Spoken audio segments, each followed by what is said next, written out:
Hello student, मैं doctor Anil Arora, department of botany, Dungar college Bikaner से।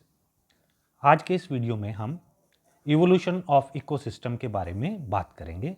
हम पारितंत्रों के उद विकास के बारे में बात करेंगे।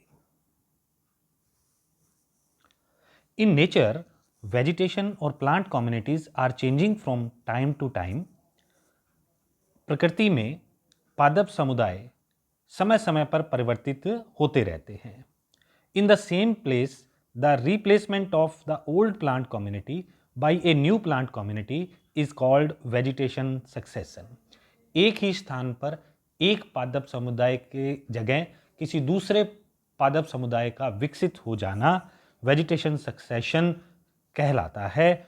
हम इसे वनस्पति अनुक्रमण कहते हैं। Similarly, an ecosystem is replaced by another ecosystem which we call the ecosystem evolution. इसी प्रकार जब एक पारितंत्र की जगह दूसरा पारितंत्र विकसित हो जाता है तो हम इसे इकोसिस्टम इवोल्यूशन या पारितंत्र उद्विकास कहते हैं। The history of Earth is divided into four great eons starting 4540 million years ago.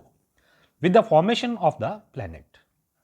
हमारे इस प्लैनेट की उत्पत्ति के साथ जो 4540 मिलियन ईयर्स अगो हुई थी से लेकर आज तक हम समय को 4 इयोन्स या 4 युगों में बांट सकते हैं। Each eon saw the most significant changes in earth's composition, climate and life. प्रत्येक युग पृथ्वी पर होने वाले परिवर्तनों का गवाह है, जिसमें मुख्यतः अर्थ का कॉम्पोजिशन या संगठन, अर्थ की जलवायु या अर्थ पर जीवन है।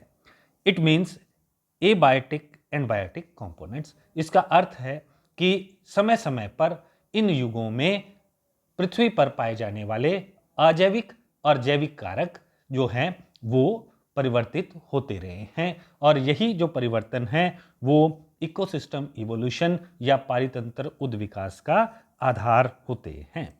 हमें प्रत्येक युग में होने वाले एबायोटिक और बायोटिक परिवर्तनों को पढ़ना है।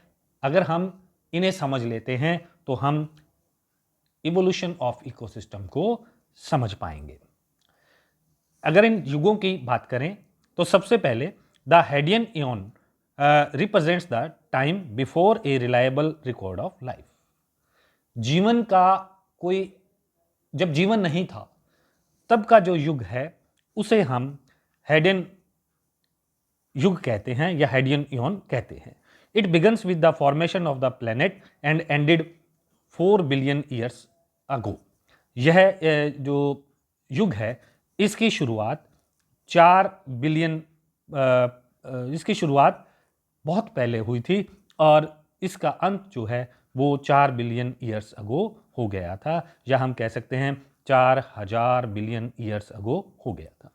इसके पश्चात आर्कियन और प्रोटेरोजोइक युगों की शुरुआत हुई, जिनमें पृथ्वी पर जीवन की उत्पत्ति हुई या जीवन की शुरुआत हुई, और वहीं से हमें जो पहले के जो शुरुआती जो उद्विकास हैं पारितंत्र में वो दिखाई पड़ते हैं।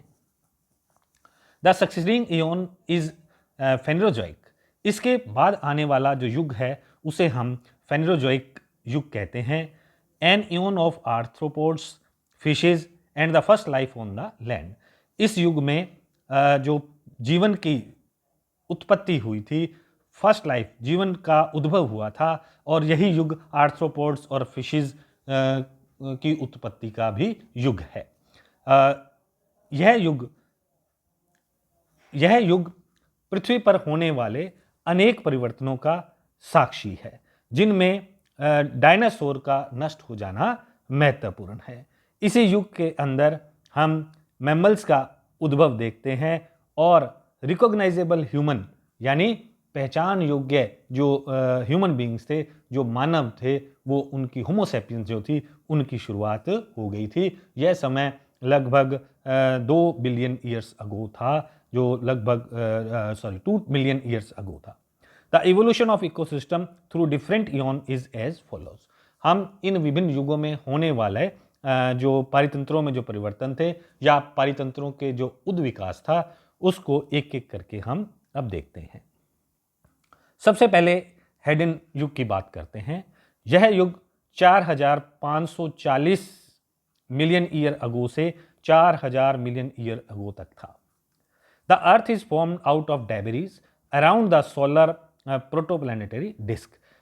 इस समय पर पृथ्वी की डेबरीज से एक कचरे के रूप में एक सूर्य के टुकड़े के रूप में उत्पत्ति हुई थी। देयर इज नो लाइफ, तब कोई जीवन नहीं था। Temperatures are extremely hot with frequent volcanic activity and hellish looking environments, hence the eon names which comes from the Hades. इस युग में जीवन नहीं था, तापमान बहुत अत्यधिक तापमान था और ज्वालामुखी जो एक्टिविटीज़ हैं, ज्वालामुखी का फटना निरंतर होता रहता था। एक प्रकार से नरकीय पर्यावरण हम जिसे कह सकते हैं, हेलिश नरकीय पर्यावरण है वो था। तो हेड्स के नाम के आधार पर ही इस युग का नाम हेडियन रखा गया है।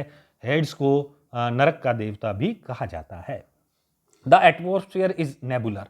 जो वायुमंडल था वो क्लाउडी था। नेबुलर का मतलब वहाँ बादलों, गैस इत्यादि वो वैसा एक वायुमंडल वहाँ पर उपस्थित था। पॉसिबल अर्ली ओशंस और बॉडीज ऑफ लिक्विड वाटर। और इसी युग के अंदर जो शुरुआती जो महासागरीय क्रियाएं हैं वो प्रारंभ हुई और पानी की बनने की शुरुआत भी, और पानी की बॉडीज जो होती हैं, पानी बनने के क्या, पानी की बॉडीज, पानी के स्रोत बनने का समय भी यही युग है। अगला युग है आर्कियन युग। इस युग जो 4000 मिलियन ईयर्स अगो प्रारंभ हुआ और लगभग 2500 मिलियन ईयर्स अगो तक रहा। Prokaryotic life, the first form of life, emerges at the very beginning of this eon. इस युग की शुरुआत में प्रोकैरियोटिक लाइफ की शुरुआत हो गई थी in a process known as abiogenesis, जिसे हम जीवो उत्पत्ति कहते हैं। The continents of Ur, Vaalbara and Kenorland may have existed around this time. इस समय पर कॉन्टिनेंट्स बन गए थे, महाद्वीपों का निर्माण हो गया था, जिन्हें हम यूआर, वल्बरा एंड किनोरलैंड के नाम से जानते हैं। The atmosphere is composed of volcanic and green houses. वायुमंडल में बहुत सारी ज्वालामुखी गैसें और ग्रीन हाउस गैसेज जो हैं, जिन्हें हम हरित गृह गैस से कहते हैं, वो यहाँ पर उपस्थित थी। इस युग का ऐसा पर्यावरण था। अगला युग या अगला इयन है प्रोटेरोजोइक इयन, जो 2500 मिलियन ईयर अगो प्रारंभ हुआ, तब से लेकर के 541 मिलियन ईयर्स अगो तक रहा। The name of Ian means early life. इस युग का नाम का अर्थ है अर्ली लाइफ, अर्थात प्रारंभ का जीवन। Eukaryotes, a more complex form of life, emerges including some forms of multi cellular organism. Eukaryotic प्रकार के जीवन की शुरुआत इसी युग में हुई और कुछ जटिल प्रकार की जो जीवन है उसका प्रारंभ इसी युग में हुआ।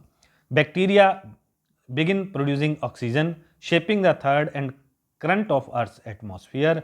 जीवाणुओं ने ऑक्सीजन बनाना शुरू कर दिया और धीरे धीरे जैसा पृथ्वी का आज का वायुमंडल है उसी प्रकार के वायुमंडल का निर्माण इस युग में प्रारंभ हो गया था। Plants, later animals and possibly early forms of fungi form around this time. इस समय पर पादपों, जंतुओं और कुछ कवक प्रजातियों की उत्पत्ति भी हुई मानी जाती है। The early and let phases of this eon may have undergone snowball earth periods।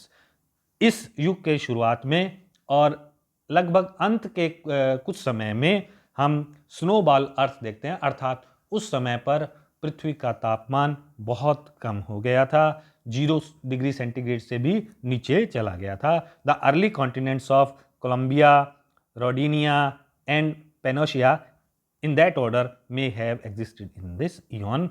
इस युग के अंदर कोलंबिया, रोडिनिया और पेनोटिया या पेनोशिया जो कॉन्टिनेंट्स थे, जो महाद्वीप थे, वो उपस्थित थे। अगला युग फेनेरोजोइक युग कहलाता है, जो 541 मिलियन ईयर अगो से आज तक का युग कहलाता है। Complex life including vertebrates begin to dominate the earth's ocean in a process known as the Cambrian explosion.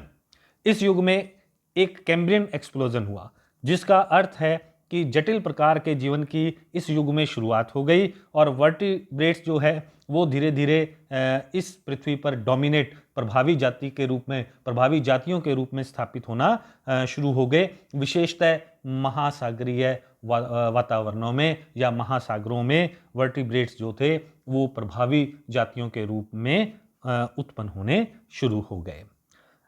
Pangea forms and later dissolves into the Laurasia and Gondwana, which in turn dissolve into the current continents. इसी युग के अंदर जो Pangaea, जो प्रारंभिक एक continent था, महाद्वीप था, वो लॉरेशिया और गोंडवाना में विभाजित हुआ और धीरे धीरे आज के जो कॉन्टिनेंट्स हैं, आज के महाद्वीप हैं, जो वो बनने लगे और पूरी तरह से बन करके तैयार हो गए, जिन्हें हम Asia, north America, south America, Australia, Africa इत्यादि नामों से जानते हैं। Gradually, life expands to land and familiar forms of plants, animal and fungi begin appearing, including annelids, insects and reptiles, hence the eon's name, which means visible life. इस युग का नाम ही visible life है। इस युग के नाम का अर्थ ही विजिबल लाइफ है, अर्थात दृश्य जीवन का प्रारंभ जो है इस युग में हो गया। समुद्रों से जो जीवन था वो प्रभावी रूप से स्थलीय क्षेत्रों में विकसित होना शुरू हो गया और बहुत से जो पादप प्रजातियां हैं, जंतु की जातियां हैं, कवकों की जातियां हैं, वो विकसित हो गई, जिन्हें हम आज भी पहचान सकते हैं। Several mass extinctions occur among which birds the descendants of non avian dinosaur and more recently mammals emerges. और इसी युग के अंदर बहुत सारे पक्षियों का, बहुत सारे मैमल्स का जो है वो उद्भव हुआ। Modern animals including human evolve at the most recent phases of this eon. इस युग के अंत काल के अंदर जो है आधुनिक जीवों का, जिसमें मानव भी सम्मिलित है, उसका उद्भव हुआ, उसका उद्विकास हुआ। Thank you so much.